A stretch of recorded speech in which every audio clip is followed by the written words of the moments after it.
কার্মান রেখা হলো সেই বিন্দু যেখানে পৃথিবীর বায়ুমণ্ডল শেষ এবং মহাশূন্যের শুরু।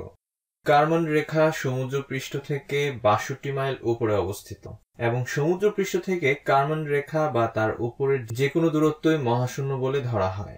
মনে করি সি সমান ৬২ এবং এক্স কে সমুদ্রপৃষ্ঠ থেকে দূরত্ব পরিমাপের জন্য ব্যবহার করি। তাহলে এক্স এবং সি এর মাধ্যমে একটি অসমতাকে প্রকাশ করতে হবে যা সমুদ্রপৃষ্ঠ থেকে পৃথিবীর বায়ুমণ্ডলের মধ্যবর্তী দূরত্বকে নির্দেশ করে। তো আমাদের এক্স এবং সি ব্যবহার করে একটি অসমতা লিখতে হবে। এখন এক্স হলো সমুদ্রপৃষ্ঠ থেকে উপরে দূরত্ব এবং সি হলো কার্মান রেখা, এবং আমরা চিন্তা করব পৃথিবীর বায়ুমণ্ডলের ভিতরে দূরত্ব সম্পর্কে। তাহলেই আমরা কার্মান রেখার নিচের যে কোনো কিছু বের করতে পারবো। তাহলে চলো দেখি, আমরা লিখব এক্স সি অপেক্ষা ক্ষুদ্রতর, কারণ তারা আমাকে বলেছিল যে সি সমান ৬২। এখন দেখি এটা ঠিক কিনা।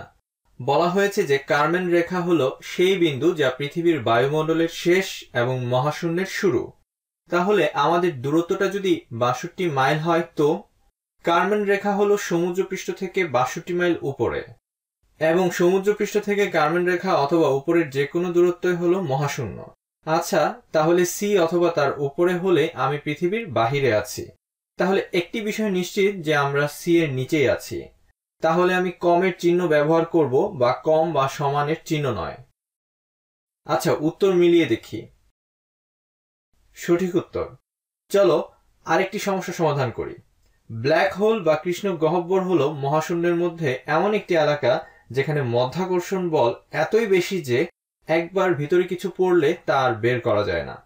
এখন ই কে কৃষ্ণ গহ্বরের কেন্দ্র থেকে সবচেয়ে বড় যে দূরত্ব পর্যন্ত এর আকর্ষণ কাজ করে সেই দূরত্ব হিসেবে বিবেচনা করি। যদি এক্স কৃষ্ণ বস্তুর কেন্দ্র থেকে কোনো বস্তুর দূরত্বকে নির্দেশ করে, তাহলে এক্স এবং ই ব্যবহার করে কৃষ্ণ বস্তুর কেন্দ্র থেকে নিরাপদ দূরত্বের একটি অসমতা লিখ। তো এক্স হলো কেন্দ্র থেকে কোনো বস্তুর দূরত্ব, ই হলো কৃষ্ণ বস্তুর কেন্দ্র থেকে বস্তুকে আকর্ষণের সবচেয়ে বড় দূরত্ব। তাহলে তুমি যদি ই দূরত্বে বা এর কাছে থাকো, তুমি ভিতরের দিকে আকৃষ্ট হবে। কিন্তু আমরা এখানে নিরাপদ দূরত্বের বিষয়ে চিন্তা করছি, তাই তুমি যদি ই থেকে বেশি দূরে থাকো, তুমি নিশ্চিত থাকতে পারো। এখানে মনে রাখতে হবে যে তুমি যদি ই দূরত্বেও থাকো, তাহলেও তুমি কৃষ্ণ গহ্বরের আকর্ষণের সীমার মধ্যেই থাকবে। তো আমাদের উত্তর সঠিক।